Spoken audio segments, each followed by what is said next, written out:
자, 오늘 이제 허파의 마지막 시간입니다. 자, 우리가 지난번에 교과서 602페이지 그림 18-4를 한번 보세요.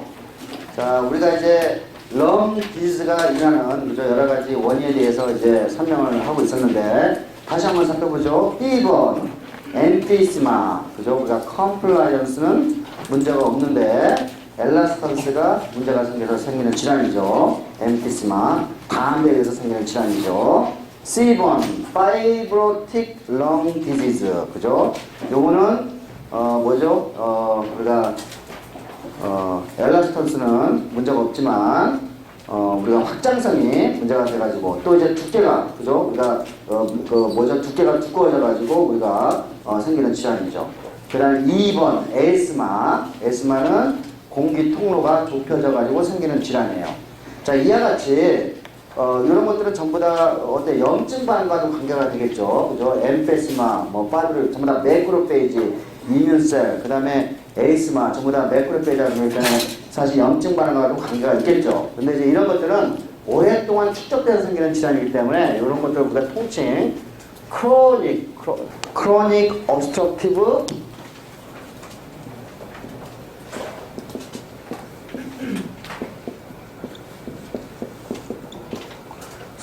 pulmonary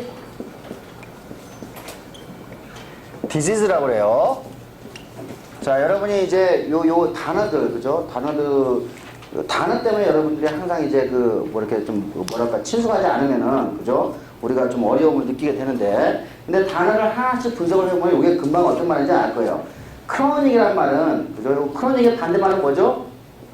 에큐트죠, 그죠? 에큐트. 요거는 이제 뭐냐면은, 크로닉은 만성적으로 굉장히 오랫동안 진행이 되는, 그죠? 질환을 우리가 크로닉 디지즈라고, 만성 질환이라고. 에큐트는 갑자기, 그러니까 굉장히 빠르게 일어나는 질환이죠. 에큐트 디지즈는 급성 질환이 될 것 같아요. 그죠? 근데 이제 여기서는 크로닉이니까 우리가 엠피스마라든지 파이브로틱 렁 디지즈 같은 경우는 오랫동안, 그죠? 우리가 렁에서 매크로페이지의 작동에 의해 가지고 우리가 O2가 충분히 혈액 속으로 못 들어가게 되는 거, 호흡이 제대로 안 되는 질환이죠. 역시 마찬가지로 에스마도 마찬가지예요. 그러니까 이런 것들을 크로닉 해도 될 것 같아요. 그죠? 크로닉. 자, obstructive는 이거는 막다는 뜻이에요. 막는다. 그러니까 폐쇄성이라는 뜻이에요. 그죠? 그러니까 예를 들면 에스마 같은 경우는 우리가 공기 통로가 좁아져서 생기는 거니까 obstructive란 말을 써도 여러분이 무난할 거예요. 그죠? 그러니까 폐쇄적인, 그죠? 역시 엠피스마라든지 우리가 파이브로틱 렁 디지즈 같은 경우에도 우리가 O2의 공급이 충분히 안 되기 때문에 이것도 통칭, 방해하는 뜻이니까 obstructive란 말을 써도 될 거예요. 그 다음에 pulmonary라는 말은 여러분이 이미 알고 있죠. 이거 우리가 허파라는 뜻이니까. 그러니까 이제 이와 같이 이런 디지즈들을 우리가 총칭해서 크로닉 obstructive pulmonary disease라는데, 요거를 약칭 COPD라고 이렇게 약칭을 해요. 요게 COPD. 그러니까 COPD, 그러니까 이런 것들 총칭해서 COPD라는데, 이 COPD 같은 경우는 결국은 우리가 혈액 속에, 그죠? 이런 디지즈가 생기면은 혈액 속에 PO2 분압이, 정상적인 사람 같은 경우는 아트리에서 100ml/hg였는데, 그죠? 요런 디지즈에 걸리게 되면은 요 PO2의 분압이 굉장히 많이 떨어지게 될 거예요. 그죠? 그러니까 결국 이러면 60ml/hg까지도 떨어지는 상황이 일어나게 돼요. 요건 이따가 다시 한번 이제 우리가 살펴보게 되는데, 자, 이같이 COPD는, 그죠? 다시 이제 우리가 교과서, 아까 다시 보죠. 피겨 18-4에서 보듯이, 엠피시마, 파이브로시스, 에스마에 이런 것들을 총칭해서 COPD가 되는데, 이런 경우에는 아토 위에 존재하는 PO2의 분압이 60ml/h까지 떨어진다. 그죠? 그러니까 호흡이 굉장히 곤란한 질환이 될 거라고 여러분이 생각할 수가 있겠어요.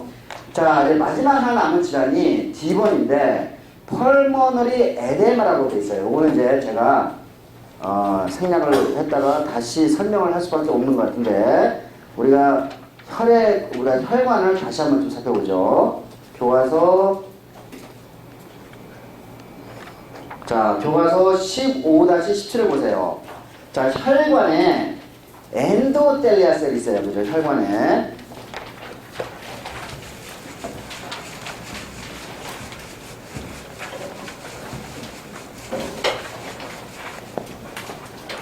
자, 이제 혈관에 이렇게 엔도텔리아 셀들이 이렇게 이제 혈관을 이렇게 둘러싸고 있는 세포 한 층인데, 이제 이렇게 돼 있겠죠. 이렇게. 그래가지고 이게 엔도텔리아 셀이라고 써요. 엔도텔리아 셀인데, 자, 보통 일반적인 혈관 같은 경우는 이 엔도텔리아 셀과 셀 사이가 타이트하게 연결이 안 돼 있어요. 그러니까 살짝 느슨하게 구멍이 뚫려 있다고 생각하시면 돼요. 구멍이 이렇게 느슨하게 이런 식으로 이렇게 틈이 있어요. 이 틈을 통해서 여러 가지 플루이드들이 왔다 갔다 할 수가 있어요. 그죠? 그러니까 뭐 플루이드는 와터라든지, 그죠? 뭐 예를 들면 아이온들이라든지, 뭐 이제 이런 것들이, 그죠? 뭐 글루코스라든지, 뭐 이제 이런 것들이 이 틈을 따라 가지고 왔다 갔다 할 수 있어요. 그래서 여러분은 요거는 어떻게 생각하냐면은 우리가 혈관은, 그죠? 혈관을 주변으로 해가지고 완벽하게 물질들이 통과하지 못하는 게 아니라, 그죠? 이 플루이드들이 왔다 갔다 이 구멍을 통해서 엔도텔리아 셀과 셀 사이에 느슨하게 있기 때문에 이걸 통해 가지고 왔다 갔다 할 수 있는 거예요. 그림 15-17을 보니까, 그죠? A번을 보니까 세포와 엔도텔리아 셀이 통로처럼 보이죠? 그죠? 이 구멍, 이 통로를 통해 가지고 여러 가지 물질들이 왔다 갔다 할 수 있어요. 게다가 B번 같은 경우에는 간에서 볼 수 있는 혈관인데 아예 이 엔도텔리아 셀에 구멍이 송송송 뚫려 있어요. 그죠? 구멍이 이렇게 송송송 뚫려 있어요. 그러니까 어떻게 해서 이 구멍을 통해 가지고 물질들이 왔다 갔다 할 수가 있겠죠. 우리가 이거를 창을 가지고 fenestrated, 그죠? 이게 창이라는 뜻이에요. 창을 가지고 있는 혈관이라는 뜻인데, 그러니까 이제 이런 것들을 통해서 우리가 물질들이 자유롭게 왔다 갔다 할 수 있어요. 자, 그럼 이 이야기는 무슨 말이냐면은,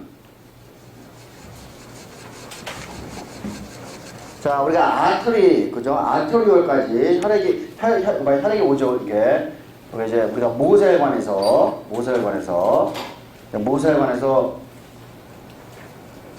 자, 요거는 이제 이쪽 방향은 아터리얼 방향이에요. 그죠? 그 다음에 이쪽 방향은 이제 베인 방향이에요. 베인. 예. 자, 그러면 이제 예를 들면 우리가 심장에서 혈액이 오게 되죠. 그리고 심장에서 우리가 심장 수축하고 이완하면서 우리가 혈압을 만들죠. 특히 이제 우리가 이 액체들이, 그죠? 혈액에 있는 액체들이 이 벽을 때리는 힘을 우리가 정의를 한 게 있어요. 하이드로스테이틱 프레셔라고, 그죠? 프레셔라고 우리가 정의를 한 바가 있어요. 정수압이라고 표현하죠. 이게 정수압. 자, 이 하이드로스테틱 프레셔는 심장에서 멀면 멀수록 심장에서 나오면 가장 강할 때고 거리에 따라 가지고 하이드로스테틱 프레셔는 계속 떨어지게 될 거예요. 그죠? 그러니까 0까지는 안 떨어지겠지만 여기에서 그러니까 아트리오 사이트에서 상당히 하이드로스테틱 프레셔가 있을 거예요. 그러면 이 이야기는 뭐냐면은 이 액체들이 혈액이 하이드로스테틱 프레셔가 자꾸 어디에 이게 조직으로 새 나가려는 힘을 갖게 되는 거죠. 그러니까 이제 여기는 이제 예를 들면 여기에 조직 세포들이 쭉 있으면은 이 세포와 세포 사이의 공간을 우리가 인터스티셜 간질이죠. 플루이드로 차 있죠. 그러니까 인터스티셜 플루이드, 그죠? 그러니까 세포와 세포 사이에 이셀이 있고 그 이셀 사이에 여러 가지, 그죠? 혈액에서 나오는 액체들로 둘러싸이거나, 그죠? 혹은 뭐 물 포함해가지고 이 액체들이 세포와 세포 사이에 있는 것을 우리가 이거를 인터스티셜 플루이드라고 하는데, 자, 우리가 이제 하이드로스테틱 프레셔를 갖고 있기 때문에, 자, 이와 같이 혈액에 존재하는 액체 성분은, 그죠? 어때요? 모세혈관에서 인터스티셜 플루이드로 가는 힘이 생기죠. 그죠? 우리가 이와 같이 모세혈관에서 인터스티셜 플루이드로 액체가 흘러가는 것을 우리가 정의를 뭐냐면 여과라고 그래요. 필트레이션이라고 그래요. 필트레이션. 이해하셨죠? 그죠? 자, 그러면은, 자, 우리가 이게 이제 좀 모세혈관이 끝나가지고 베인 사이드에 오게 되면은, 하이드로스테틱 프레셔가 계속 떨어지게 될 거예요. 근데 하이드로스테틱 프레셔만 있으면 조속에서 모든 액체, 혈액 속에, 혈관에 존재하는 액체들이 전부 다 인터스티셜 플루이드로 가면은, 그러면 베인에는 혈액이 없겠죠.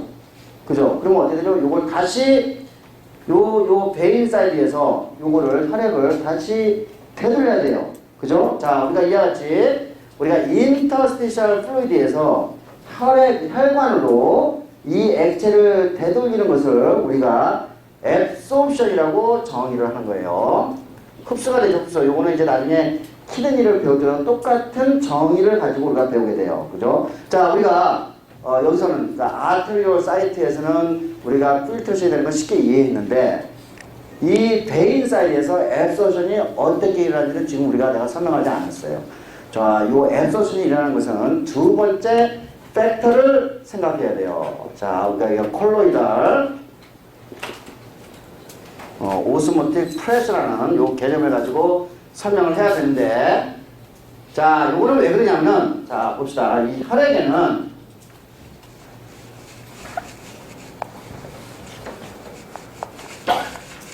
자, 혈액에는 단백질이 존재해요. 단백질. 그죠? 그러니까 세포와 여러 종류의 단백질이 존재해요. 그래서 이 혈액 속에 존재하는 단백질이 가장 대표적인 게 알부인이라는 단백질. 왜냐면 여기 이뮤노글로빈이라든지, 그죠? 이런 단백질이 쭉 존재하는데, 이뮤노글로빈. 근데 가장 중요한 게 지금 알부민이에요. 자, 단백질이 있으면은, 단백질 주변에 물이 이제 둘러싸게 되죠? 단백질이 없는 것보다 단백질은 물을 더 많이 함유하게 되죠. 그러니까 단백질이 있으면은, 자, 이 인터스텔라 플루이드 쪽 단백질이 별로 없어. 그러면은 단백질이 있는 쪽으로 물이, 그죠? 삼투압이 일어나게 되죠. 그죠? 그러니까 뭐냐면은, 자, 우리가 이제 여기서 필트레이션 할 때, 이게 오스모틱, 우리가 하이드로스태틱 프레셔는 이쪽 방향으로 가는 반면에, 그죠? 오스모틱 프레셔는 어느 쪽 방향으로? 이쪽 방향으로. 인터스티셜 플루이드에서, 자, 블러드 베슬 쪽으로, 오스모틱 프레셔가 작동하는 것을 여러분이 쉽게 생각할 수가 있어요. 왜? 혈액 속에는 인터스티셜 플루이드보다 훨씬 더 많은 단백질을 가지고 있기 때문에 그 단백질에 의해서 만들어지는 오스모틱 프레셔를 컬로이덜 오스모틱 프레셔라고 해요. 자, 그런데 자, 이 혈액 속에는 이 우리가 아트리에서 배로 갈 때 단백질에 의한 혈액에 있는 아까 했잖아, 이 구멍을 통해 가지고는 단백질은 통과를 못해요. 단지 이 구멍을 통해서 할 수 있는 것은 아주 작은 아이온들이라든지, 그죠? 글루코스라든지 작은 저분자만 통과를 하고 단백질 통과를 못해요. 그러니까 어때요? 이게 올 때도, 자, 우리가 하이드로스태틱 프레셔는 이쪽 분야에서는 이렇게 떨어지게 되겠죠? 자, 여기서 높다가, 그죠? 여기 하이드로스태틱 프레셔 이게요.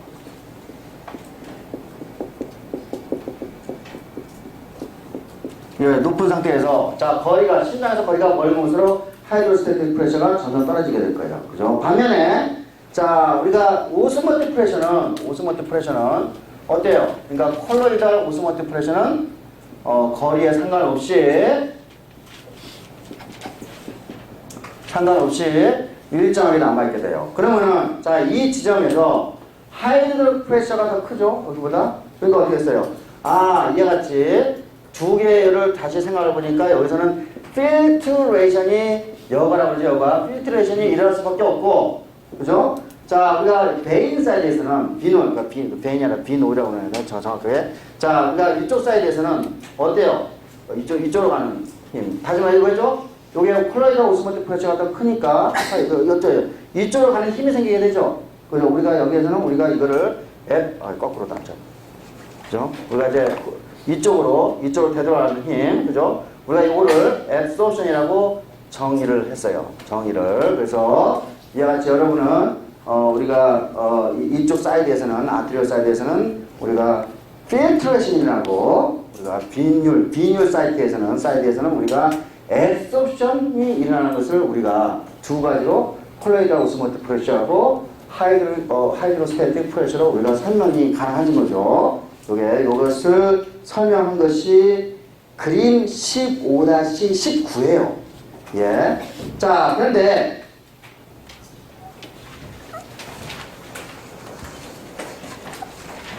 자, 이제 다 됐어. 이제 다 지워버리고. 자, 우리가 이쪽 사이드에서는 필트레이션에서 만약에 우리가 20L 되면은, 20ml이 나갔다 그러면은, 똑같이 여기서 이제 인터스텔라 플루이드에서 똑같이 20ml의 업소션이 일어나게 되면은, 그죠?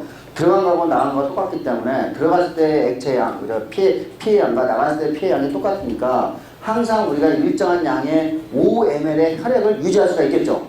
그죠? 그런데 이걸 측정을 해보니까 하루에 요거는 예를 들어가지고 이게 5리터가 나간다 그러면은 여기서는 3리터, 뭐 4리터밖에 앱소션이 안 되는 거야. 그러면 여기서 2리터가 남게 되죠. 인터스탈 플루이드에. 그러면 2리터는 어디로 가냐면은 요거를 요 2리터는 요거를 다시 요거를 이제 흡수가 되겠죠. 요거는 림파틱 베인, 림파틱 시스템을 림파틱 베인이라고 하면 되겠네요. 그죠? 림파틱 베슬이라고 하면 되겠네. 베슬. 자, 우리가 이제 다시 정리하면은 우리가 필트레이션보다 필트레이션이 그죠? 필트레이션 양이 크고 앱소션 양은 작아요. 그러면은 그 차이가 있는 만큼의 액체는 어디로 간다고? 림파틱 베슬을 통해 가지고 다시 우리가 혈관을 더 들어가는데 그림 15-20 그림 15-19의 아래쪽에 보니까 그죠?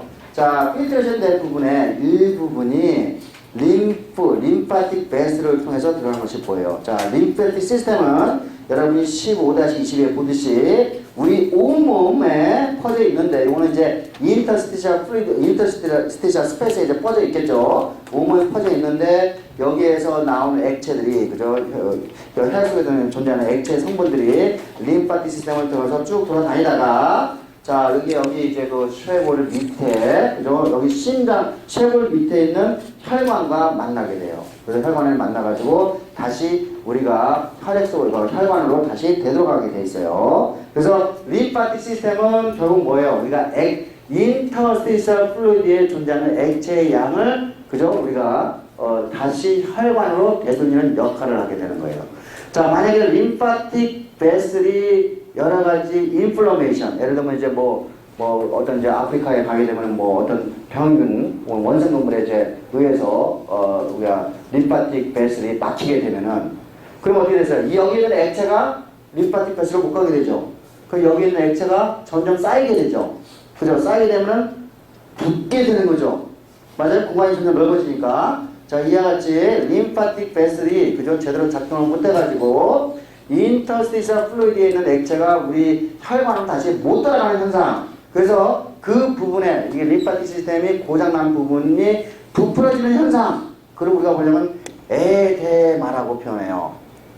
부종이에요, 부종. 그죠? 에데마라고 표현해요. 자, 이 에데마는 이제 여러 가지 이제 질환에 의해 가지고 림파틱 베슬이 고장나는 건데 가장 대표적인 에데마 중에 하나가 뭐냐면은 부종이에요. 15-21을 보세요.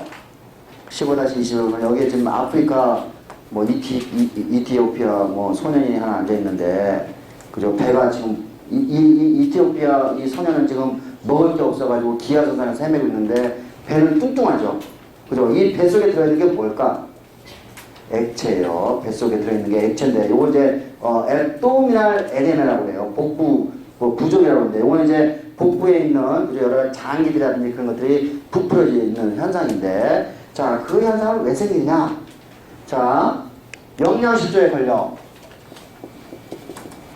영양실조라는 결국은 이제 단백질이 그죠? 단백질이 제공이 안 된다는 거예요. 단백질 양이 적으면 우리가 영양실조에 걸려요. 그러면 원래 간에서는 요 단백질에서 이제 아미노산을 만들어가지고 요걸 가지고 다시 우리가 알부민을 신나게 만들어야 된단 말이에요. 알부민. 그죠? 그러니까 이제 알부민을 잘 만들기 때문에 알부민의 양이 적당하기 때문에 여기서 우리가 오스모틱 프레셔가 있기 때문에 우리가 업소신이 일어나게 되는데 자, 여기서 단백질, 아미노산이 적고 그러면 어떻게 돼요? 알부민 양이 적게 되는 거죠.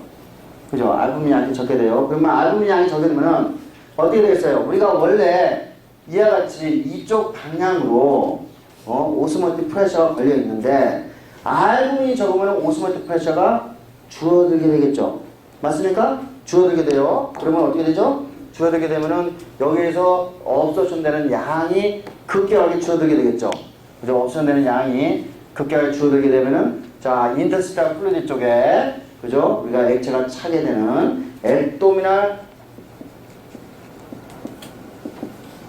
그죠? 우리가 에데마라는 현상이 생겨요. 그죠? 앱도미널 에데마라는 현상이 생겨요. 자, 우리가 이제 요걸 왜 내가 장황하게 설명했냐면 다시 이제 우리가 렁으로 가서 한번 설명을 해봅시다. 렁으로. 자, 그림 18-4로 가서 2번을 보세요. 자, 오늘 이제 펄모너리 에데마라고 표현이 됐어요. 자, 펄모너리 에데마가 생기면은, 그러니까 펄모너리 에데마는 이제 우리가 에데마는 정의를 놨으니까 아마 렁에 우리가 렁에 있는 이제 세포와 세포 사이에 인터스텔라 플루이드가 차 있는데 그 인터스텔라 플루이드의 양이 증가하는 현상을 펄모너리 에데마라고 쉽게 생각할 수 있겠죠? 그죠? 자, 펄모너리 에데마는 왜 생기냐? 심장에 문제 때문에 생기겠죠? 어떻게 보죠?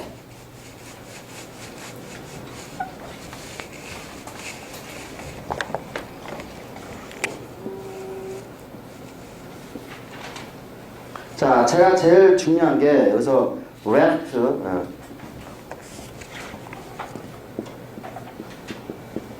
레프트 벤트리클이 그죠? 우리가 온 몸으로 우리 혈액을 애국을 통해서 혈액을 내보는 장소라고 있어요. 자, 근데 이제 예를 들면은 요거는 이제 여기서 어떻게 되냐? 여기네. 자, 여기에서 이렇게 돌아가지고 렁에서 그러니까 펄모너리 아터리에서 렁으로 가서 펄모너리 베인을 통해 가지고 자, 이쪽으로 돌아왔죠? 레프트 아트리움으로 들어오고 레프트 벤트클로 갈 거예요. 근데 여기에서 예를 들면요, 요 이제 레프트 벤트클은 가장 강력하게 수축이 돼가지고 온 몸으로 이제 이걸 보내야 한단 말이에요. 그래서 이게 가장 중요한 사이트인데, 자, 여러 가지 고혈압이라든지 여러 질환에 의해 가지고 레프트 벤트클의 힘이 약해진다고 생각을 해보세요. 레프트 벤트클의 힘이. 자, 그러면 이제 예를 들어 이만큼 여기서 라이트 벤트클이 세져가지고 예를 들면 여기서 이제 뭐 이만큼의 액체가 렁에 오게 되는데 레프트 벤트클이 약하게 되면은 액체가 여기 있는 액체가 충분히 가지 못하게 되고 액체가 여기서 남게 되죠. 그죠? 맞습니까? 이해했어요? 액체가 여기에 지금 여기서 그죠? 우리가 펌핑을 해가지고 렁으로 지금 액체가 갔는데 여기서 들어가는 양과 그러니까 뭐죠? 우리가 필트레이션 되는 양과 애쓰는 양이 똑같아야지 렁에 액체가 보이지 않는 거예요. 근데 지금 이 레프트 벤트리클의 힘이 여러 가지 이유 때문에 그죠? 카디악 디지가 걸려가지고 약해졌어. 그죠? 약해졌어. 그러면 레프트 벤트리클로 펌핑을 못하니까 어떻게 됐어요? 액체가 렁에 쌓이게 되죠.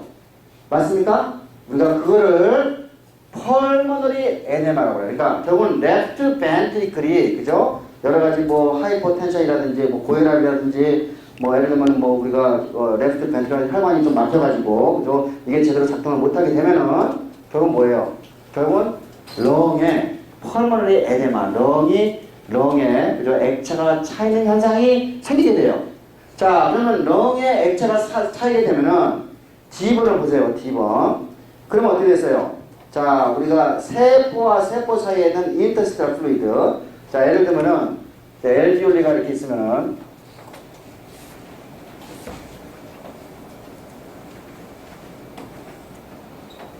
엘비올리였단 말이야. 그 다음에 제가 여기에서 베이스먼트 멤브레인, 그죠? 베이스먼트 멤브레인 있어가지고 그 다음에 여기 이제 혈관으로 이렇게 이제 가면서 엔도텔라셀 한 층을 이렇게 통과를 해야 돼요. 그죠? 자, 그래서 뭐냐면은 이와 같이 엘비올레 에피텔라셀, 베이스먼트 멤브레인, 엔도텔라셀을 통과를 해야지만이 O2와 CO2의 디퓨전이 잘 되는데, 자, 지금 저기에서 펄모너리 에데마가 되면은, 그죠? 자, 여기서 액체가 어디로 가게 되죠? 베이스먼트 멤브레인에 쌓이게 되죠. 됐습니까? 그럼 베이스먼트 멤브레인에 쌓이게 되면은 이 베이스먼트 멤브레인에, 그죠? 거리가 점점 넓어지게 되죠. 이제 베이스먼트 멤브레인에 거리가 점점 멀어지게 되고 그 밑에 엔도텔라 셀이 이렇게 존재를 하게 되면은 아까에 비해서 이게 펄모너리 에데마에 의해서 여기 액체가 쌓이게 되고 그러면 어땠어요? 디퓨전 디스턴스가 증가하게 되죠. 자, O2의 디퓨전이 잘 되겠어요? 안 되겠어요? 안 되죠. 그러면 혈액 속에 존재하는 PO2 분압이 떨어지게 되는 거죠. 그죠? 자, 우리가 이와 같이 D번 우리가 펄모너리 에데마 같은 경우는 결국 펄모너리 에데마는 그죠? 심장의 문제에 의해 가지고 이 펄모널리 에데마가 생기고 펄모널리 에데마에 의해서 O2의 디퓨전, 그러니까 디퓨전 디스턴스가 늘어남으로 인해 가지고 O2의 디퓨전이 안 되게 되고 그래서 혈액 속에 존재하는 PO2 분압이 떨어지는 현상이 생기는 거예요. 됐습니까? 자, 여러분은 그림 18-4, 그죠? 여기에는 우리가 렁에서 일어나는 질환을, 그죠? 우리가 몇 가지 개념을 가지고 명확히 봤어요. 첫 번째, 컴플라이언스 개념. 두 번째, 엘라스턴스 개념. 그 다음에 세 번째, 멤브레인 티크니스. 그죠? 그 다음에 네 번째, 뭐예요? 에데마. 펄모널리 에데마. 그죠? 디퓨전 디스턴스가 길어짐으로 인해 가지고 생기는 질환을 여러분이 보고 있어요. 됐죠? 그래서 여러분이 지난번에 제가 설명하다가 만 거를 여기서 이제 우리가 깔끔하게 설명이 됐죠. 예. 자, 또 때때로, 자, 다시 이게 LBO로 다시 갑시다. LBO로. 자, 이제 LBO의 이 에피텔 셀이, 그죠? 우리가 아주 나이스하게 이렇게 있으면 여기에 아주 가난한 물층, 한 두께가 한 2mm 정도 된다고 해요. 가난한 물층이 이제 형성이 돼가지고, 우리가 여기서 이제, 서피스 서피스 텐션이 형성이 되고, 그걸 약화시키기 위해서 DPPC라는 걸 써가지고, 우리가 서피스 텐션을 약화시켰죠. 그런데, 자, 이제 여기는 이제 혈액이 왔다 갔다 하기 때문에 여기 이제 인터스티셜 플루이드 이제 액체가 이제 차 있어요. 물이 차 있을 거예요. 근데 만약에 이 에피텔셀이 인플러메이션이 일어나거나 뭐 여러 가지 이유 때문에 에피텔셀이 약간 문제가 생기게 되면 이게 약간 이렇게 리키하게 되면은 요 부분이 예를 들면은 뭐 이렇게 타이트하게 있지 않고 이렇게 리키하게 되면은 자, 요 사이로 그죠? 물이 통과를 하게 될 거예요. 맞습니까? 물이 통과를 하게 될 거예요. 그러면은 자, 아까 2mm 정도의 그죠? 물층을 갖고 있었는데 이 엘비올리 에피텔리아 셀에서 에피텔리아 셀층에서 어떤 여러 가지 뭐 병균 침이라든지 저기 뭐 인플라메이션에 의해 가지고 요게 틈이 벌어지게 되면은 물증이 가게 되고 그럼 물증이 더 두꺼워지겠죠. 그죠? 자, 물에는 O2가 잘 녹아요, 안 녹아요? 안 녹죠. 그죠? 그러면은 O2가 물에 여기 들어가서 여기 물질이 들어가지고 안 녹기 때문에 그죠? 그러면은 혈액 속으로 들어가는 O2의 절대적인 양이 감소하겠죠. 그죠? 우리가 이와 같은 현상을 우리가 어덜트 그죠? 우리가 지난번에 뉴본 배웠어요. 뉴본 뭐였지? 레스피레토리 디스트레스 신드롬이라는 걸 배웠는데 요거는 DPPC를 못 만들어가지고 서피스 텐션이 너무 강해서 생기는 질환이고 이와 같은 경우에는 물층이 두꺼워져가지고 그죠? 생기는 똑같죠. Adult Respiratory Distress Syndrome이 생기게 되는 거죠. 자, 이런 것들은 결국은 O2하고 CO2의 디퓨전을 위해서는 그죠? 이 엘비올리의 그죠? 여러 가지 성질들 다시 한번 이렇게 컴플라이언스, 엘라스턴스, 디퓨전 디스턴스, 그죠? 그 다음에 멤브레인 티크니스, 요 네 가지를 가지고 생각을 해보면은 우리가 렁 디지즈를 다 설명할 수가 있겠죠. 그래서 이제 렁 디지즈, 이따가 또 이제 우리가 다시 COPD를 다시 한번 이제 들어가면서 다시 보게 될 텐데, 이 정도면 이제 일단 렁 디지즈를 보고, 그 다음에 이제 O2하고 CO2의 디퓨전이 이제 일어나기 위해서 혈액 속에서 어떻게 돌아다니는지를 이제 한번 살펴보죠. 뭐 여기에 이제 그림 18-6. 자, 원래 O2는 액체에 안 녹아요. 그죠? 물에 안 녹아. 물에 안 녹기 때문에, 요거를 이제, O2를, 우리가 온몸 구석구석으로 가기 위해서는 O2 운반 단백질이 필요해요. 여러분, 요거는 내가 자세하게 설명을 아주 잘 알기 때문에 히모글로빈이 필요하죠. 히모글로빈이. 히모글로빈은 약칭을 이렇게 쓰는데, 히모글로빈은 O2하고 결합하게 되면은 굉장히 강한 친화를 가지고 이렇게 우리가 이렇게 표시를 해요. 옥시 히모글로빈, 그죠? 자, 자, 이제 그림 18-6을 봅시다. 자, 제일 왼쪽에 있는 것은 엘비올리를 보여주고 있네. 제일 왼쪽에 꼭대기 왼쪽에 보면 보라색 층에 엘비올리가 있고 그 엘비올리에서 다 봅시다. 엘비올라 에피텔리아 셀을 한층 통과하고 멤브레인 베이스먼트를 통과하고 엔도텔리아 셀층을 통과했어요. 그죠? 엔도텔리아, 캐필러리 엔도텔리아 셀층을 통과해서 O2가 지금 혈액에 들어왔어. 근데 물에 안 녹는단 말이야. 그러니까 이거를 여기에 이제 빨간색으로 되는 거는, 그죠? 우리가 혈액 속에 존재하는 레드 블러드 셀이에요. 그죠? 레드 블러드 셀. 적혈구 안에는, 자, 이게 O2가 이제, 굉장히, 저건이 아니고 O2가, 그죠? O2가 적혈구 안으로 들어가서, 이때 히모글로빈이랑 결합을 해요. 맞습니까? 이거 굉장히 강하게 결합하는 거야. 그죠? 그러면 우리가 이걸 옥시 히모글로빈이라고 하고, 이제, 요거는 이제 우리가 빨간색으로 이렇게 표현할 수가 있겠죠. 이게 옥시 호르몬이 되죠. 자, 우리가 이 LB를 위해서 옥시 히모글로빈이 가는 거는 한쪽 방향으로 가기 때문에, 그죠? 우리가, O2가, 충분히 O2가, 옥시 히모글로빈 쪽으로만 이렇게 가게 돼요. 그 다음에 이제 트랜스퍼가 됐어. 어디까지? 조직까지 갔어. 그림 다 보고 있죠? 18-6. 자, 책 없어? 책이 왜 없어, 책이? 뒤에서 하나 빌려가지고 보든지. 이거 뒤에 3권 있네. 책 뒤에 하나 빌리니까? 자, 책 없으면 앞뒤로 가서 하나씩 빌려서 봐요. 자, RG가 아주 조직까지 왔어. 조직에 오게 되면은, 조직은 O2 분할이 낮단 말이야. 그러니까, 옥시 히모글로빈에서 O2가 빠져나오게 되고, 그 O2는 적혈구를 따라서 조직으로 가게 되죠. 그죠? 이렇게, 이제 이런 순서로 가는데, 자, 우리가 히모글로빈은 우리가 액체, 물에 O2가 녹지 않기 때문에 히모글로빈이라는 이 단백질이 반드시 필요해요. 그림 18-8을 보세요. 요거는 히모글로빈의 구조를 보여주고 있는데, 여러분 아마 일반 생물학이나 생화학 시간에 아주 자세히 배우죠. 히모글로빈. 맞아요? 지금 생화학 시간에 히모글로빈 굉장히 자세히 배우고 있죠? 대답. 그죠? 제가 여기서 다시 생화학 버전을 넘어가는 것을 설명할 필요가 없고, 자, 그래서 그냥 간단하게만, 자, 이 히모글로빈은 글로빈 분자, 그죠? 알파 글로빈과 베타 글로빈 각각 2개씩으로 연결이 되어 있죠. 각각의 글로빈은 힘 그룹을 갖고 있고, 그죠? 힘 그룹을, 힘에는, 그죠? FE가 있어서 이게 O2와 결합을 하게 되는 거죠. 그건 내가 다시 설명 안 하겠습니다, 이거는. 자, 저는 가장 간단하게만 설명하겠어요. 자, 이 히모글로빈은 결국은 이 히모글로빈의 각각의 글로빈에 O2가 한 분자씩 같기 때문에 모두 히모글로빈 한 분자에 모두 몇 분자에 O2가 붙게 되죠? 4분자가 붙게 되죠. 4분자. 4분자가 붙을 때 다 알죠? 글로빈 한 분자가 예를 들면은 글로빈이 이렇게 4개가 있으면은, 그죠? 우리가 맨 처음에 O2가 여기 하나 붙을 때는 굉장히 힘들어요. 그죠? 근데 여기 O2가 하나 붙기 시작하면 두 번째 O2가 더 빨리 붙죠. 여기 세 번째 O2는 더 빨리 붙죠. 네 번째 O2는 더 빨리 붙죠. 그래서 여러분이 이와 같이 우리가 O2의 O2하고, 그죠? O2 세츄레이션 커브를 그리면은, 맨 처음에는 O2가 붙는 게 천천히 붙지만은, 그죠? 감에 갈수록 더 빨리 붙는 거죠. 그 시그모이드 커브를 그리는 분자 생물학적 기전은 이미 상하 시간 다 배웠어요. 그죠? 제가 그래서 설명 안 하겠어요.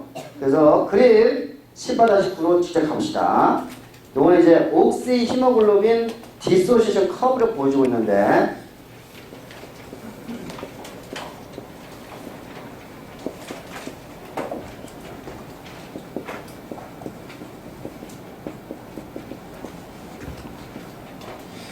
그죠? 자, 요거는 이제 요것도 제가 생활시간 배웠기 때문에 자세히 설명 안 할 거예요. 자, 이와 같이 우리가, 자, X좌표는 우리가 O2 분합을 보여주고, 요거죠, 요거. O2 분합을 보여주고, 그렇죠? PO2 분합을 보여주고, 그 다음에 Y좌표는 뭐죠? saturation 되는 정도를 보여주죠. 그죠? O2 saturation인가요? 히모글로빈 saturation. 히모글로빈 saturation.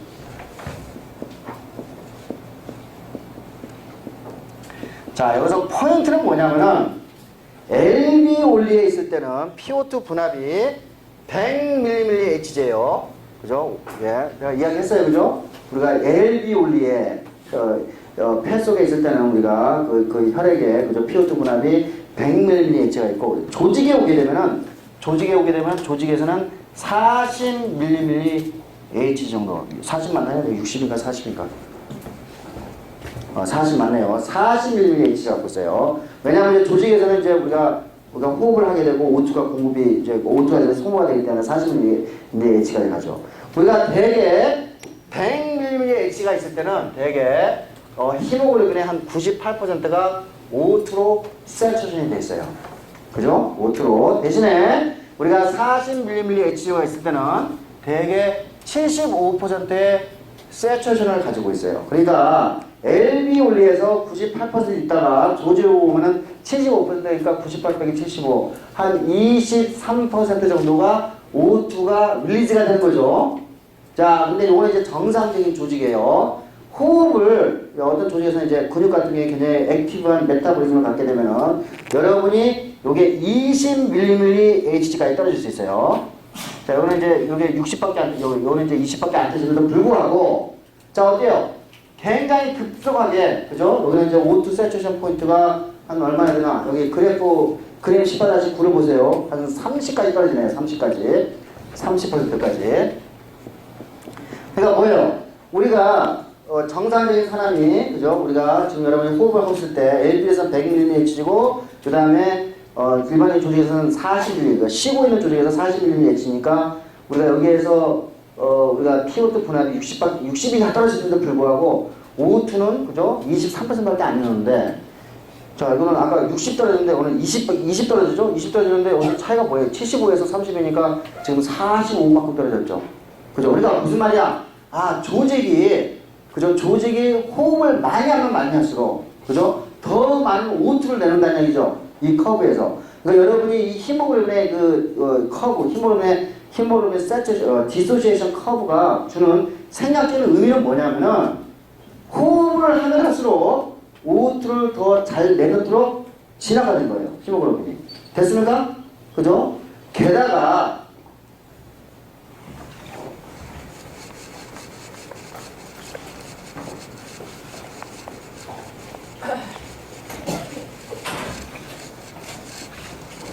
자, 여러분 이제 호흡을 하게 되면은, 자, 우리가 또 계속 내가 이거 여러분 말하고 닳도록 계속 지금 내가 쓰고 있어요.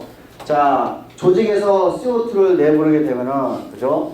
HCO3가 만들어지고, H2CO3. 그래서 이게 H 플러스하고 HCO3 마이너스가 만들어져요. 다시 말해서 여러분이 지금 조직이 지금 활발하게 메타볼리즘을 돌리고 있다. 그게 뭐야? CO2의 양이 증가한다는 얘기고, 혈액에서 H 플러스의 양이 증가한다는 얘기예요. 그죠? 자, 아까 우리가 이미 세츄레이션 포인트가 액티브하게 지금, 뭐예요? 액티브한 메타볼리즘을 갖고 있는 조직에서는 이미 충분한 O2를 내놨음에도 불구하고 더 많은 O2를 내놓을 수 있게 하면은 CO2하고 H 플러스예요. 왜?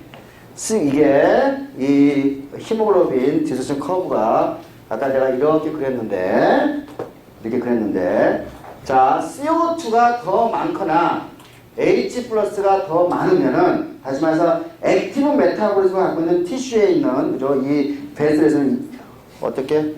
오른쪽으로, 그죠? 커브가 이동하게 되는 거예요. 오른쪽으로. 자, 그러면 오른쪽 이동하면은, 예를 들면은, 요거 잘라봅시다. 그래서, 자, 우리가 pH, 똑같이, 여기서, 예를 들면 여기서 60mmHg라고 가정합시다. 그죠? 그런데, 여기서는 이만큼 냈는데 어때요? 오른쪽으로 커브가 이동이 되니까 더 많은 O2를 내놓죠. 맞아요? 그러니까 이게 여러분이, 그죠? 우리가 CO2가 많으면 많을수록 H 플러스가 많으면 같은 말이야. 그래서 같은 말이에요. 그죠? CO2가 많으면 많을수록 H 플러스가 많으면 많을수록 이 히모글로빈 디소시에이션 커브가 오른쪽으로 이동하는 거죠.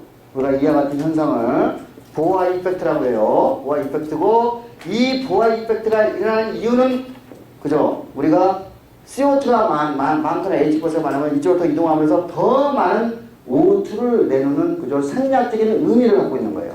그죠? 굉장히 훌륭한 단백질이에요. 그죠? 여러분들이 나처럼 히모글로빈을 공부하면 공부할수록, 야, 이게 어떻게 이렇게 완벽하게, 그죠? 진화가 돼가지고, 이런 식으로 우리 생략적인, 그죠? 효과를 줄 수 있는지 참 신기하죠. 그래서 18-10을 보면은, 자, pH가 떨어지면 떨어질수록 오른쪽으로 좀 커브가 올라가고 있어요. 온도가 올라가면 또 커브가 오른쪽으로 가고 있고, PCO2의 분압이 많으면 많을수록 우리가 오른쪽으로 가고 있는 것을 여러분이 커브가 보이고 있어요. 보아 이펙트예요. 그 다음에 또 하나. 똑같은 이야기야. 그래서 CO2가 많다는 얘기는 결국은 O2가 적다는 얘기고, O2가 적다는 얘기는, 그죠? 지금 뭐 에어로빅 레스피레이션이 안 된다는 얘기예요. 그죠? 에어로빅. 그러면 어떻게 되죠? 자, 우리가 우리가 글루코스에서 그죠? 우리가 이제 파이루베트를 만드는데 글라이콜라이시스죠? 글라이콜라이시스. 그죠? 여기서 이제 우리가 마이토콘드리아에서 T셀 사이클을 돌아가지고 하는데, 자, O2가 없어. T셀 사이클 잘 안 들어갈 거 아니에요. 그죠? 그러면 요거 축적이 되겠죠? 요 파이브도 축적되고. 그러면 좌석 위에서 축적이 돼가지고 요 글라이콜라이시스의 중간 산물이 축적이 될 거예요. 그 중간 산물 중에 하나가 뭐냐면 2, 3 다이포스포글리세레이트예요.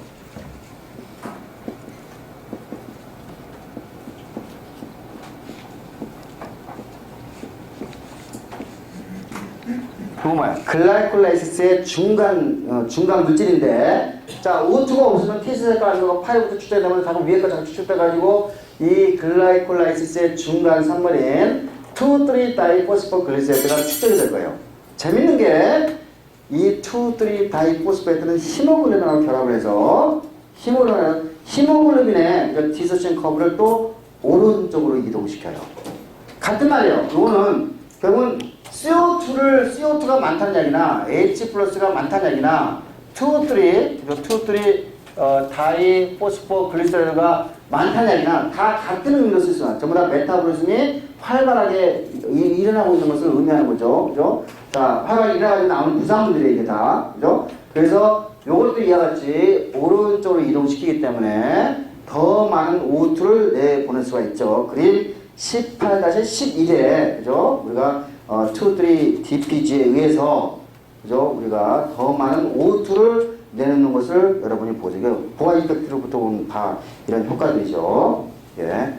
그래서 이제 또 하나는 이제 우리가 이제 알파2, 베타2, 우리가 성인의, 그죠? 대부분의 히모글로빈이 이렇게 되어 있는데, 태아의 히모글로빈은 알파2, 감마2인데, O2의 친화력이, 그죠? 이 베타보다는 감마가 훨씬 더 세기 때문에, 그죠? 우리가 이제, 머터널, 그죠? 그러니까 마들에서 있었던 O2가 이쪽으로, 그죠? 태아 쪽으로 이동하게 되는 현상을 또 보겠죠? 그죠? 요거는 그림, 이것도 여기 상하 시간에 너무 작았기 때문에 내가 뭐 자세하게 설명할 필요가 없을 것 같아요. 그림 18-12에, 그죠? 이게 피탈 히모글로빈이, 머터널 히모글로빈보다 훨씬 더 강한, 그죠? O2 친화력을 보이고 있는 것을 보고 있어요. 자, 그러면 이제 이와 같이 O2의 운반은 우리가 이제 이 정도로 우리가 끝낼 수 있어요. 그럼 이제 CO2의 운반을 봅시다. CO2의 운반. 자, CO2 운반은 조직에서 럼으로 이제 가게 될 텐데,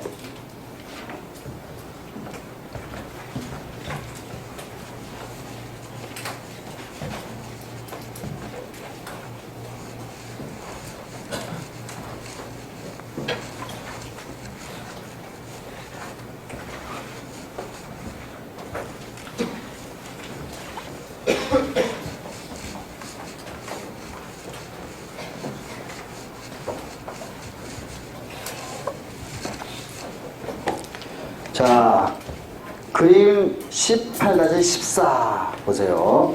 자, 요거는, 자, 조직에서 호흡을 했다. CO2가 나온다.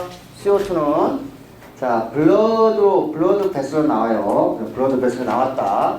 그죠? 블러드 베슬로 나오게 되면은, 자, 이 CO2는, 자, 이 블러드 베슬의 무슨 셀?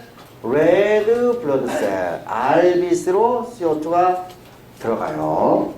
요거는 이제 이거 티슈예요, 티슈. 그죠? 조직에서 호흡을 해가지고 CO2가 나오면은 혈액으로 들어가게 되고, 혈관으로 들어가게 되고, 이 CO2는 결국은 레드 블러드 셀로 들어가게 돼요. 자, 레드 블러드 셀에 이 CO2는, 자, 내가 이거 계속 그리고 있죠? 요거, 이렇게.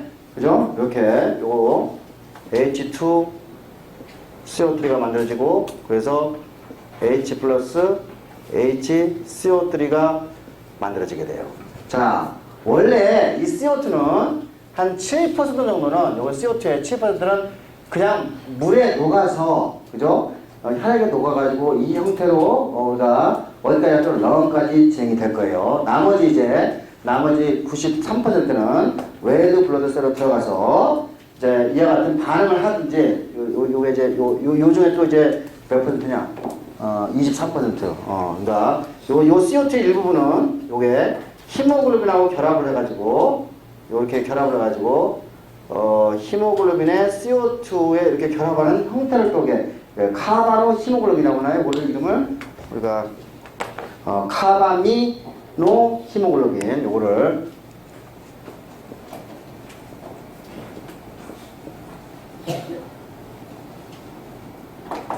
카바미노 히모글로빈은 23% 정도는 전체 23%예요.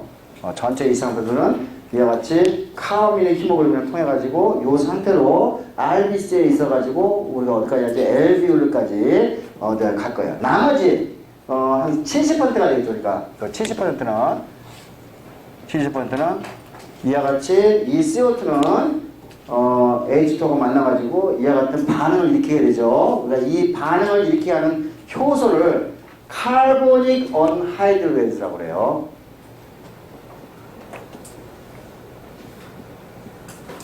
자, 그러니까 다시 말해서 레드 블러드셀의 가장 중요한 기능은 카보닉 언하이드레이드라는 효소를 갖고 있어가지고 이 CO2를 이와 같이 H 플러스하고 HCO3로 CO3 마이너스로 전환시키는 기능이에요. 그러면 이제 이 HCO3 마이너스는 요거 이제 멤버를 좀 확장을 하죠. 이렇게 요 H3CO3 마이너스는 여기에 이와 같이 채널이 있는데 그러니까 커리어 HCO3 마이너스를 다시 혈액 속으로 대보내고 그 다음에 트랜스포터가 되겠네요.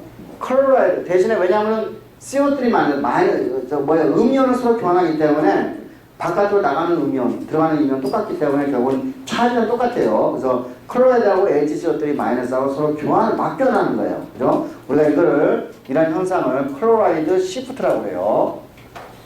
시프트. 이와 같이 그래서 97%는 이 HCO3 마이너스 형태로 가지고 혈액 속에 녹아져 있으면서 어디까지 가죠? 알비올리까지 이제 가게 되는 거예요. 그렇죠. 여기 교과서 18대 14를 설명하고 있어요. 오케이. 자, 근데 여기서 이제 요거는 또 어떻게 되냐? 이게 H 플러스. 왜냐면 이게 H 플러스가 많이 되면 레드 블러드셀이 산성이 되기 때문에 이거 별로 해피하지 않아요. 그러니까 여기 H 플러스는 이 H 플러스는 또 뭐가 만나면 히모글로빈하고 만나요. 그래서 요거는 H 플러스 히모글로빈 형태로 또 남게 되는 거죠. 그래서 히모글로빈은 여러분 히모글로빈의 기능 뭐예요? H 플러스를 잡아먹죠. 버퍼의 역할을 굉장히 잘할 수 있겠죠. 맞습니까? 버퍼의 역할을 굉장히 잘했을 거예요. 그러니까 이와 같이 이 CO2 나오는 거는 여기서 나오는 H 플러스는 이 히모글로빈하고 결합을 하기 때문에 이 CO2에 의해서 혈액의 산성이 잘 돼 있어 안 돼 있어요? 산성화가 안 되겠죠. 히모글로빈이 버퍼 레귤레이션을 하기 때문에. 게다가 여러분이 이제 이 HCO3 다시 보세요. 여기 혈액 속에는 이 HCO3가 굉장히 많아요. 그러면 HCO3 마이너스가 있으면은 우리가 여기 H 플러스하고 만나가지고 결국 뭐가 되죠? CO2하고 H2가 될 수 있죠. 그죠? 그러니까 이건 뭐예요? 이 HCO3 마이너스는 결국은 혈액 속에 pH가 극단하게 떨어지는 것을 막을 수가 있겠죠. 여러 가지 이유 때문에 이제 pH가 올라갈 수도 있고 떨어질 수도 있어요. 그러니까 특히 우리가 이제 요거 H 플러스가 완벽하게 다 힘으로 붙으면 되는데 일부분이 이제 혈액 속에 나오게 된다고 가정을 하면은 특히 호흡이 많이 돼가지고 그죠? 호흡이 많이 돼가지고 일어나는 그 현상, 산성이 되는 것을 우리가 respiratory acidosis라고 해요. acidosis. 그다음 우리가 당뇨병을 배울 때도 보겠지만은 여러 가지 이유 때문에 그죠? 우리가 이유 때문에 이게 메타볼릭 애시드, 그러니까 글루코스를 이용 못하고 패티 애시드를 버닝하는 과정에서 케톤 바디라는 게 형성이 되는데 그 케톤 바디가 애시딕 성질을 띠게 돼요. 그래서 그런 것을 우리가 메타볼릭 애시도시스, 그러니까 에르멀 레스피레이션을 많이 하는 거죠. 우리가 이와 같이 그래서 레스피레이터리 애시도시스, 메타볼릭 애시도시스가 있는데 이런 것들은 기본적으로 이 안에 혈액 속에 HCO3-가 많이 있기 때문에 이 H 플러스가 그죠? 여기 결합을 해가지고 자꾸 제거가 되는 거죠? 그래서 호흡을 통해서 CO2가 호흡을 통해서 없어지게 되면 이 반응이 잘 일어나게 되죠. 그러면 H 플러스가 사라지게 되니까 이 에스도시스를 우리가 극복할 수가 있게 되죠. 그죠? 그러니까 이와 같이 이 혈액 속에 굉장히 많은 양을 갖고 있어요. 혈액 속에 존재하는 HCO3-는 굉장히 강력한 버퍼죠. 그러니까 웬만해서는 우리 pH, 혈액 속의 pH가 크게 변하지 안 변했어요. 안 변하죠. 뭐 때문에? 첫 번째 뭐 때문에?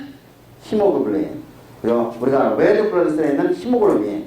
두 번째, 더 중요한 거죠. 두 번째, 혈액 속에 존재하는 HCO3- 때문에 우리의 몸에 그죠? pH 밸런스가 맞춰질 수 있는 거예요. 그러니까 만약에 pH가 올라가가 떨어지는 거죠. pH가 떨어져가지고 H 플러스 양이 많아지게 되면은 그죠? 그러면 호흡을 많이 하면은 우리가 어떻게 됐어요? 다시 pH를 정상으로 되돌릴 수 있죠. 자, 이 과정을 보니까 respiration은 pH 밸런스에 너무 중요한 기능을 가지고 있는 거죠. 됐습니까? 예. 자, 그래서 이와 같이 이제 너 봤어요. 여기 그림 10번 다시 보세요. 그래서 위에 거를 내가 다 설명하고 그 다음에 LB올리에 와가지고는 반대 방향으로 가는 거죠. 반대 방향으로 가가지고 우리가 이제 CO2를 LBO 쪽으로 제거할 수가 있게 되는 거죠. 뭐 별로 어렵지 않은 것 같아요. 예. 자, 그래서 이제 우리가 O2의 트랜스포트하고 CO2의 트랜스포트를 다 공부를 했어요. 호흡하는 기전을 근육을 가지고 한번 다시 가봅시다. 다시 한번 리마인드 해봅시다. 우리가 교과서 몇 페이지?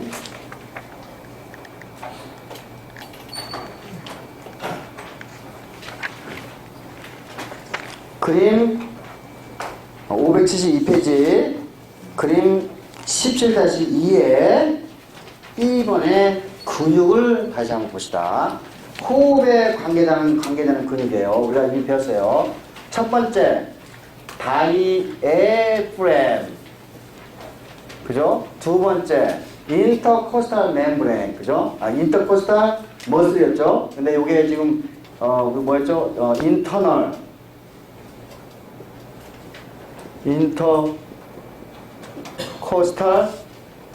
그죠? 머슬이 있었고 그 다음에 세 번째 엑스터널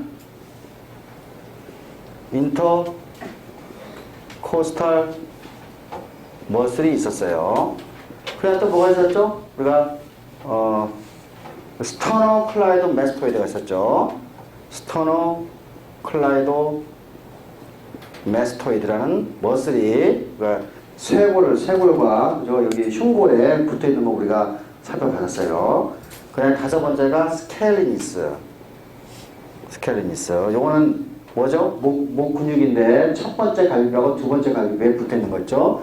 그다음에 마지막 근육이 앱도미널 머슬이었어요. 복부 근육이죠. 우리가 이미 요 이제 근육에 대해서는 우리가 이 근육을 가지고 어떻게 호흡이 되는지를 우리가 잘 살펴봤어요. 예. 그러니까 아마 이런 근육들이 움직이기 위해서는, 그죠? 자, 기본적으로, 우리가 혈액 속에, 그죠? O2의 양, PO2의, 혈액 속에 있는 PO2의, PCO2, 그죠? 혹은 H 플러스의 양에 따라가지고, 그죠? 예를 들면, 우리가 혈액 속에 PCO2의 양이 많다. 그러니까 CO2의 양이 많다. 호흡을 더 해야 되죠. 그죠? 호흡을 더 해야 되죠. 그러니까 이것을 읽어서, 요런 것들 이제 기체지만 요걸 케미칼이라고 그러니까, 케미칼이라고 이제 생각을 한다면은 아마 우리 몸 어느 부분에 요런 것을 읽을 수 있는, 그죠? 키모 리셉터가 있을 거예요. 키모 리셉터. 우리 몸에 어딘가 키모 리셉터가 있어가지고, 그죠? 요런 거를 읽어서, 그죠? PCO2의 분압이 높거나, 혹은 거꾸로 PO2의 분압이 낮거나, H 플러스 농도가 높거나, 이걸 읽어서, 요거 읽어서 어디로 가야지? 뇌의 어떤 부분에서 이걸 통합을 해서, 그죠? 나는 뇌 다 안다고 했어. 어디만, 뇌는 내가 두 군데만 나오는데, 오늘은 여기서 우리가 브레인 스템이라는 곳이에요. 브레인 스템에 펀스하고, 메둘라 오블랑 같아요. 두 개로 나눠지는데. 그러니까, 요 뇌의, 그죠? 브레인 스템에서 요 키모 리셉터를 통해서 이걸 읽어서, 그죠? 그러니까 이거는 이제 센서리 뉴런이 되겠죠? 요 센서리 뉴런을 통해서 어디 갈 거예요. 그죠? 센서리 뉴런을 가고, 뇌에서는 요 근육과 연결시키는 뉴런이 있어야 되겠죠. 이거는 모터 뉴런이 되겠죠. 그죠? 모터 뉴런을 통해 가지고 자, 이 근육을 수축시킴으로 인해 가지고 우리가 호흡이 일어나는 거예요. 그죠? 이게 아주 기본적인 컨셉이에요. 이 컨셉. 자, 그래서 우리가 이미 자, 예를 들면 다이애프램 우리가 요거는 호흡을 들이쉴 때 인스피레이션에 필요한 그 수축하면 인스피레이션이 되는 거죠. 그 다음에 자, 우리가 다이애프램이나 엑스터널 인터코스탈 머슬, 그죠? 요 스토너클라이드, 메스토이드, 스켈리스 여러분이 지금 우리가 숨을 정상적으로 쉬고 있을 때 에일이 수축이 됨으로 인해 가지고 우리가 인스피레이션이 일어나는 거예요. 그죠? 그 다음에 우리가 더 많은 인스피레이션 하는 건 뭐예요? 더 여기다가 자극을 더 주면 되죠. 그죠? 우리가 예를 들면 스토너클라이드, 메스토이드든지 스켈리스를 우리가 의식적으로 명령을 때리게 되면 이쪽에 더 시그널이 더 작아가지고 더 수축이 되면 인해가지고 인스피레이션이 더 강해질 수가 있어요. 근데 우리가 쉬고 있을 때는 여러분이 아무 의식이 없을 때는 이 근육이 그죠 적당하게 수축이 됨으로 인해가지고 인스피레이션이 되고 단지 이완이 됨으로 인해가지고 엑스프레션이 되는 걸 우리가 배웠어요. 그 다음에 요 머슬은 뭐였죠? 요거는 요 두 개는 우리가 액티브 익스프레션에 관계되는 머슬이었어요. 요것도 이제 우리가 어떤 이 작용에 의해 가지고 그죠? 요런 것들이 수축됨으로 인해서 갈 거라고 여러분이 기본적으로 생각할 수 있어요. 자, 그런데 이거 내가 이제 기본적인 컨셉으로 가르쳐 준 거야. 그림 18-16을 보세요. 오른쪽을 보시면 여러분이 이제 요걸 제가 설명한 거를 기본적인 컨셉을 알게 되는 거예요. 자, 오른쪽을 보면은 자, 먼저 여러분은 의식적으로 숨을 더 잘 쉴 수가 있죠. 더 크게 쉴 수가 있죠. 그러니까 여러분이 이렇게 예를 들면 이모셔널리 그죠? 의식적으로 볼런터리 요거는 뇌의 대뇌나 손해에서 그죠? 어떤 작용이 가가지고 그 대뇌나 피질에 있는 신호가 어디로 가지? 브레인 스템으로 가는 거야. 그죠? 자, 또 두 번째 CO2, O2 H+를 읽어. 어디서 읽는지 아직 안 가르쳤어. 읽어. 그래서 이 키모 리셉터를 통해서 센서를 통해서 뇌에서 통합이 되는 거예요. 그죠? 이거는 respiratory 센터가 될 거예요. 그죠? 호흡 중추 신경이, 호흡 중추 센터가 될 거예요. 이 부분이. 그래서 여기서 읽어. 그죠? 자, 그래서 제일 가운데에 보니까, 그죠? 자, 제 왼쪽부터 이모션, 볼터리 컨트롤, 그죠? 우리가 대뇌나 손해, 림픽 시스템은 이제 우리가 변형이라도 감정에 가게 되는 곳이에요. 자, 이렇게 가고, CO2, O2, pH를 읽는데, 하나는, 이 CO2를 읽는 장소가 어디에 있냐면은, 우리 뇌에 있어, 뇌에. 그래서 우리가 그, 센트럴 키모리셉터라고 해요. 뇌 쪽으로 우리가 센트럴, 그죠? 뇌를 제외한 곳은 전부 다 페리퍼럴, 그죠? 그러니까, 그러면 O2하고 pH는 CO2 그건 또 어디냐면은 우리가 페리퍼럴 그죠? 키모리셉터가 있는 곳에 우리가 캐로티드하고 에올타에서 이거를 읽어요. 이미 우리가 블러드 프레셔를 읽는 장소가 에올타하고 캐로티드 바디에서 있다는 것을 알았어요. 바로 있었더라고 했어요. 그 바로 있었다 바로 옆에 그죠? 키모리셉터가 존재를 하고 있어요. 이따가 다시 한번 이야기를 할게요. 그래서 자, 이 센서리 뉴런을 통해 가지고 여기까지 왔죠. 여기까지. 여기 보니까 뭐예요? 펀스 앤 메둘라 보이죠? 메둘라 오블랑가타하고 앤 펀스가 보여요, 그죠? 자, 여기에서 이제 하나는 인스피레이션을 가게 하는 신경이 가서 근데 인스피레이션에 관계되는 그죠? 신경이 가야 돼. 요 다이애프램, 엑스터널, 인터코스탈 머슬, 스토너클로이드, 메스토이드, 앤 스켈리스를 그죠? 요거를 수축시키는 신호가 가야 돼. 그러니까 요 네 개는 같이 묶일 거예요. 그죠? 신호가. 맞습니까? 그죠? 또 다른 신호 하나는 뭐예요? 모터 뉴런은 인터널 인터코스탈 머슬과 앱도미널 머슬 쪽으로 같이 갈 거라고 여러분 생각할 수가 있겠죠. 맞습니까? 자, 그래서 우리가 메둘라 오블랑가타하고 펀스에서 그죠? 자, 아래쪽에 내려가니까 인스피레이션에 관계되는 모터 뉴런을 건드려. 맞아요? 근데 인스피레이션에 관계되는 머슬 제일 아래쪽에 보니까 제가 쓴 거 다 보이죠? 자, 스켈리스, 스토너클라이드, 메스토이드, 엑스터널 인터코스탈 머슬, 다이애프램. 맞습니까? 자, 그러니까 얘네들은 지금 사이가 같이 이 네 개는 같은 모터 뉴런에서 분기를 해가지고 같이 컨트롤 되는 거 알 수가 있어요. 그죠? 그 다음에 오른쪽은 이 모터 뉴런은 인터널 인터코스탈 머슬과 앱도미널 머슬을 움직이게 하고 있죠. 맞습니까? 그죠? 자, 이제 여기까지 여러분이 잘 따라왔어. 어려워요?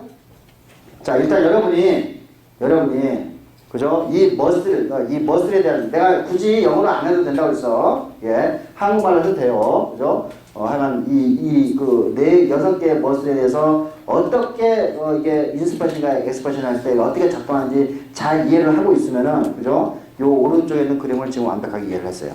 게다가 자, 이번에 이제 해부학적으로 왼쪽으로 갑시다.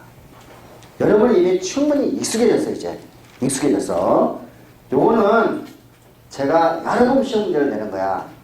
왼쪽에 있는 요거를 1번부터 15번까지 다 써라. 16번까지. 굉장히 자주 내는에도 불구하고 희한하게 엄청나게 많이 틀리더라고. 또 올해도 또 빠짐없이 낼 가능성도 있어요. 반드시 잘 숙지를 해놓으셔야 되는데 한번 봅시다. 1번 이건 브레인스템에 있는 폰스 부분이에요. 이따가 다시 보겠어요. 2번 메둘라 오블랑가타 부분이고 3번 이게 맞나? 요거는 이제 요거를 하기 전에 오른쪽에 그림 18-17을 보세요. 자, 이것도 좀 갑자기 좀 복잡해진 것 같은데, 자, 오른쪽에 이게 이제 레스퍼리 센터를 이제 보여주고 있는 그림인데, 자, 여러분이 지금 뇌가 지금 이제 뇌 보이죠? 뇌의 일부분, 내가 뇌에서 나오는 그 줄기를 그죠? 브레인 스템, 뇌 줄기라고 했어요. 뇌 줄기. 그걸 박스를 이제 우리가 확장해서 보니까 뭔가 복잡한 게 많아. 막 겁에 질려, 그지? 뭐 PRG, DRG, 그지? 뭐 복잡한 게 많아. 큰일 났네, 그지? 자, 그런데 첫 번째 여러분이 항상 먼저 공부를 할 때 뭘 준비하냐고 터미널로지. 그죠? 자, G가 이렇게 있어. 그죠? G의 앞부분을 우리가 뭐라고 하지? anterior. 맞아요? 그죠? G의 꼬리 부분을 뭐라고 그러지? posterior.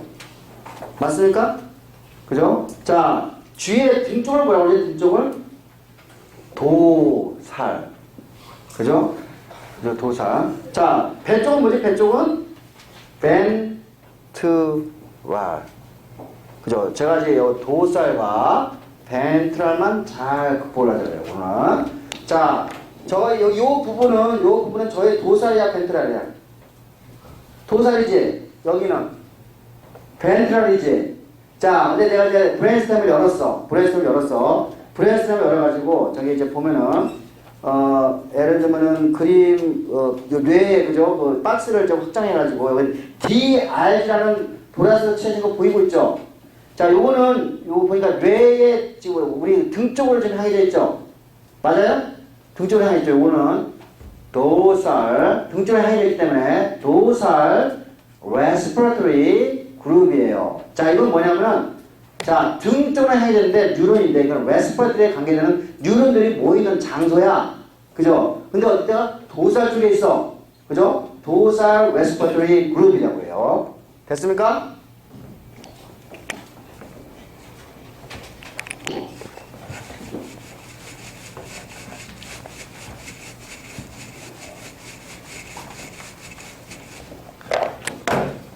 그러니까 만약에 펀스를 이렇게 그리면은 자, 이쪽 부분에 이건 등 쪽이야. 이쪽 부분은 우리가 도살, 그죠? respiratory 그룹이에요. 이거는 뉴런들이 모이는 장소야. 그죠? 뉴런들이 모이는 장소. 자, 근데 배 쪽으로 있으면 배 쪽으로 있는 거는 자, 이거는 ventral 맞습니까? ventral respiratory 그룹이에요. 그죠? 그룹이에요. 자, 우리가 이거를 DRG라고 그러고, 요거를 VRG라고 그러는데, 재밌는 거는, 아까 봤지만은, 인스퍼션에 관계되는 근육은 같은 뉴런에 의해서 가죠. 자, 요거는 도살 레스퍼터리 그룹은 어디로 가냐면은, 인스퍼터리 머슬 쪽으로 가게 하는 거예요. 이 모터 뉴런이, 여기서 뻗어난 모터 뉴런은, 그죠? 인스퍼터리 머슬로 가게 하는 거예요. 그러니까 뭐죠? 우리가 스켈리디스라든지 여기 다이애프램이라든지 엑스터널 인터코스탈 머슬이라든지 그쪽으로 가게 하는 그죠? 뉴런이 여기서 뻗어나게 되고 자 기본적으로 여기는 그죠? 벤트럴 레스퍼토리 그룹은 기본적으로 우리가 액티브 그죠? 액티브 익스파이토리 그죠? 머슬 그죠? 우리가 그냥 액티브가 할 필요 없겠구나. 익스파이토리 머슬 쪽으로 가게 하는 뉴런이 여기서 뻗어나가게 되는 거예요. 자, 게다가 여러분은 쉬고 있을 때 호흡이 뭐예요? 규칙적으로 지금 가고 있죠. 여러분 의식을 하지 않으면 호흡이 지금 규칙적으로 지금 가고 있어요. 그죠? 그 이유는 뭐냐면은 우리가 심장이 그죠? 규칙적으로 뛰고 있는 것은 오토 리듬믹 셀이 있기 때문인 거지. 자, 뇌의 어느 부분에서는 호흡을 규칙적으로 이렇게 하기 위해서는 분명히 오토 리듬믹 셀들이 존재를 해야 돼. 맞아요? 그러니까 신호를 만드는 장소가 있어야 돼. 그죠? 똑같이 우리가 심장에서 우리가 오토 리듬믹 셀이 있듯이 그거는 어디에 존재하냐면은 여기에 존재해요. 요 부분. 그죠? 요거는 오토 리듬믹 셀이 여기에 존재한다고 생각하시면 될 거예요. 요 부분을 특히 요 부분을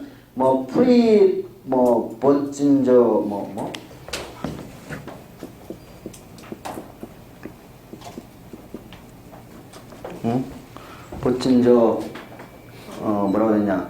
어디 갔어? 컴프레서라고 그러죠?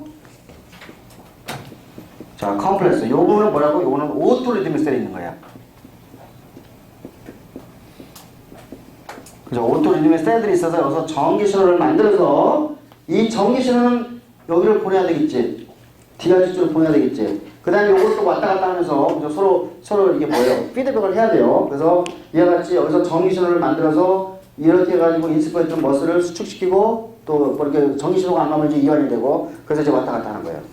자, 그 다음에 그죠? 이제 우리가 그 다음에 또 하나가 뭐냐면은 자, 우리가 이제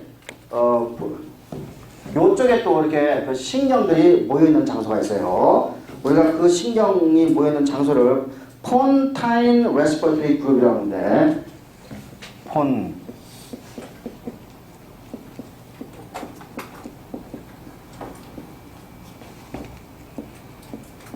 폰타인 레스퍼토리 그룹이라고 그래요. 자, 요거는 또 말이 뭐냐면은 이거 펀스 있잖아. 펀스. 그죠? 여기가 펀스라는데 요거는 뇌하고 그죠? 우리 척추를 연결시킨다. 그러니까 다리라는 뜻이에요. 다리. 여러분이 펀이라는 거는 펀스 할 때 요 펀은 브릿지라는 뜻이에요. 브릿지. 그래서 우리가 펀스는 그래서 우리가 교뇌라고 표현해요. 우리나말로 교뇌. 그러니까 요 펀스는 그 펀타는 펀스라는 뜻이에요. 이게 그거 다리에 그죠? 레스피레토리 그룹인데 요거는 우리가 의식을 하게 했을 때 그죠? 우리가 의식적으로 신호가 올 거 아니야. 대뇌나 우리가 그 림빅 시스템을 통해 가지고 의식이 오게 되고 그 다음에 여기에서 신호를 여기다 보내고 또 주고받고 그죠? 이렇게 해야 될 거예요. 그죠? 주고받고 여기 또 여기도 마찬가지죠? 여기도 뭐 이렇게 왔다 갔다 해야 될 거예요. 그죠? 여기 이제 그림에 그 표시가 돼 있어요. 예. 그래서 이와 같이 되고 그 다음에 또 하나는 뭐냐면은 우리가 이제 아까 어디에서 우리가 키모 리셉터가 있었단 말이에요. 그죠? 키모 리셉터가 있는데 그 키모 리셉터를 받는 장소가 있어야 돼요. 어디에? 요 부분에. 그죠? 키모 리셉터를 받는 장소가 루트가 이렇게 두 개가 있어요. 이렇게. 그죠? 키모 리셉터에서 나오는 신호를 그죠? 이 부분에 어디에서 VRG에서 이걸 받아가지고 그죠? 그리고 여기에서 이제 요거는 아까 오토리듬에서 만들고 그다음에 여기서 한 여러 가지 대뇌에서 온 신호 그죠? 여기서 와서 서로 상호작용을 하면서 더 호흡을 많이 할 것인가 적게 할 것인가를 결정하게 되는 거예요. 됐죠?